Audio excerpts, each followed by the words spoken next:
এত পরীক্ষা নিয়ে আন্দোলন, এত কিছু। সর্বশেষ শিক্ষামন্ত্রী সরাসরি জানিয়েছে যে পরীক্ষা পেছানো হবে কিনা। এক্ষেত্রে শিক্ষামন্ত্রী, ঢাকা শিক্ষা বোর্ডের চেয়ারম্যান এবং অন্যান্য বিষয়গুলো নিয়ে আমরা আজকে একটু কথাবার্তা বলবো তোমাদেরকে, এবং সর্বশেষ সিদ্ধান্তটা জানিয়ে দিচ্ছি। হয়তো বা এই বিষয় নিয়ে আর সামনে আমরা ওরকমভাবে কথা বলবো না।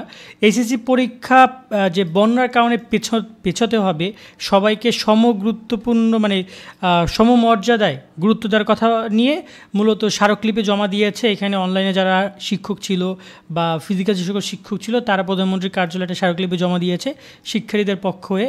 তো এই জায়গায় শিক্ষার্থীরা যুক্ত ছিল, শিক্ষকরা যুক্ত ছিল। বিশেষ করে শিক্ষার্থীদের এখানে বলা যায় যে তাদের উদ্দেশ্য বা তাদের চিন্তাভাবনা ছিল যে সবাইকে একসাথে মূল্যায়ন করা হোক। কেউ মূল্যায়ন ভালো পাচ্ছে, কেউ পাচ্ছে না, কারোর পরীক্ষা পরিবর্তন হবে। অনেক জায়গায় এখনও বন্যার পানি, কীভাবে এত তাদের পরীক্ষা নেয়, এই বিষয়টা নিয়ে তারা এতদিন আন্দোলন করেছে।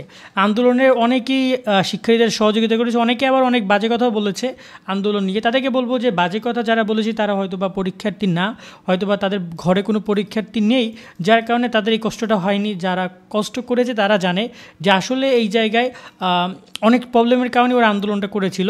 লাস্ট ঢাকা শিক্ষা বোর্ডের চেয়ারম্যান অধ্যক্ষ তপন কুমার সরকার তিনি পরীক্ষা নিয়ে এখানে বলে দিয়েছেন একদম সরাসরি। আমি যিনি ভিডিও করেছি যে তিনি ডেইলি ক্যাম্পাসকে বলেন যে শিক্ষার্থীদের দাবি ভিত্তিহীন, এটা মানার মতো কোনো যৌক্তিকতা নেই। অর্থাৎ তারা এটা ভিত্তিহীন দাবি মনে করছে এবং তাদের যে দাবিগুলো সেগুলো যৌক্তিকতা নাই বলছেন তিনি, মানে যৌক্তিক না দাবিগুলো সেটা তিনি বলছেন। সো এই ব্যাপারটা নিয়ে আমি কথা বলেছি। কালবেলাকে আজকে মূলত এখানে আমি যদি বলি 25 জুন 7:20 এখানে কালবেলাকে শিক্ষামন্ত্রী একটি ইন্টারভিউ দিয়েছেন। সেখানে বলেছেন যে ভারী বন্যা ও ভারী বৃষ্টির কারণ দেখিয়ে সারা দেশে এইচএসসি সমান পরীক্ষার পেছনে কোনো সুযোগ নেই বলে জানিয়েছেন শিক্ষামন্ত্রী মহিবুল হাসান চৌধুরী।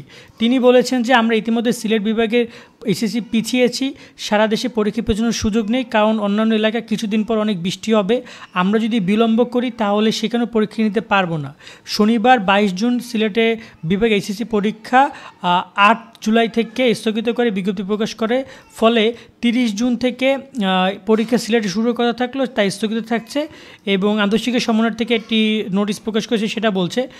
সেখানে মানে এখানে এত নিউজ অনেক কথা এখানে বলেছে, যেখানে 14 লাখ শিক্ষার্থী পরীক্ষা দিবে, অনেক ইনফরমেশন দিয়েছে। বাট মূল কথাটুকু এখানে ছিল যে পরীক্ষার রুটিন পরিবর্তন করা হবে না, পরীক্ষা টাইম টু টাইম হবে, পরীক্ষা পেছনে কোনো সুযোগ নেই। এখন এই মানে এখনও অনেকেই বলবে যে তাহলে কি চেষ্টা করলো। দেখো এখানে যারা ছিল বা তারা চেষ্টা করেছে শিক্ষা মন্ত্রণালয় বা শিক্ষামন্ত্রী বা হচ্ছে যে প্রধানমন্ত্রী বরাবর সব কিছু করার। এখন শিক্ষামন্ত্রী যদি বলে দিয়েছে যে পরীক্ষার রুটিন পরিবর্তন হবে না, তার মানে পরীক্ষার রুটিন পরিবর্তন হবে না, পরীক্ষা স্থগিত হচ্ছে না, পরীক্ষা পিছানো হবে না, এটা তোমরা শিওর থাকো। যেহেতু শিক্ষামন্ত্রী এটা বলে দিয়েছে, এখানে অনেকেই বলবে যে একটেকের অনেক ভাই যোগাযোগ করেছে বা তারা শিক্ষা মন্ত্রণালয়ের সাথে কথা বলেছে। সেক্ষেত্রে এই সলিউশন তো এই একটাই হইল যে পরীক্ষার রুটিন তো চেঞ্জ হচ্ছে না বা পরীক্ষাটা টাইম টু টাইমই হবে। এটা তারা যেহেতু শিক্ষামন্ত্রী এখন বলে দিয়েছে, তার মানে তার চোখে তো সব কিছুই গেছে, তার নজরে তো সব কিছুই ছিল। সেখান থেকে তিনি এই কথাটা বলেছেন যে পরীক্ষা পেছনে হবে না। তবে এইচএসসির প্রায় 96% মানুষ, এইচএসসি যারা নিয়ে কাজ করে বা এই পরীক্ষাটা যারা জানে, যারা বোঝে বা যারা পরীক্ষার্থী ছিল, যেখানে 96% মানুষ চেয়েছে যে পরীক্ষাটার জন্য পেছনো হয়। কালবেলা একটা পোল চালু করিয়েছিল অনলাইন মতামত, সেখানে প্রায় হয়তোবা 4% মানুষ বা 3% মানুষ বলেছে পরীক্ষাটা টাইম মতো হোক, আর 96% মানুষ বলেছে পরীক্ষাটা পেছানো উচিত। তো এখন শিক্ষা বোর্ড ঠিক 96% তাদের বিপক্ষেই কথা বলছে, তারা চাচ্ছে টাইম টু টাইম পরীক্ষা নিবে। এই হচ্ছে রুটিন পরীক্ষা। আমরা যদি রুটিনটা দেখাই, তোমাদের 30 জুন পরীক্ষা হচ্ছে শুধুমাত্র সিলেট শিক্ষা বোর্ডের বাদে, সিলেট শিক্ষা বোর্ড বাদে বাকি বোর্ডগুলো 30 জুন পরে পরীক্ষা শুরু হবে, 30 জুন শুরু হবে। এবং এই রুটিনে যে হবে সিলেট বোর্ডের নতুন রুটিন, সিলেটের মাদ্রাসা কারিগরি সবার নতুন রুটিন খুব তাড়াতাড়ি প্রকাশ করবে, সেটা আমরা তোমাদেরকে জানিয়ে দিব।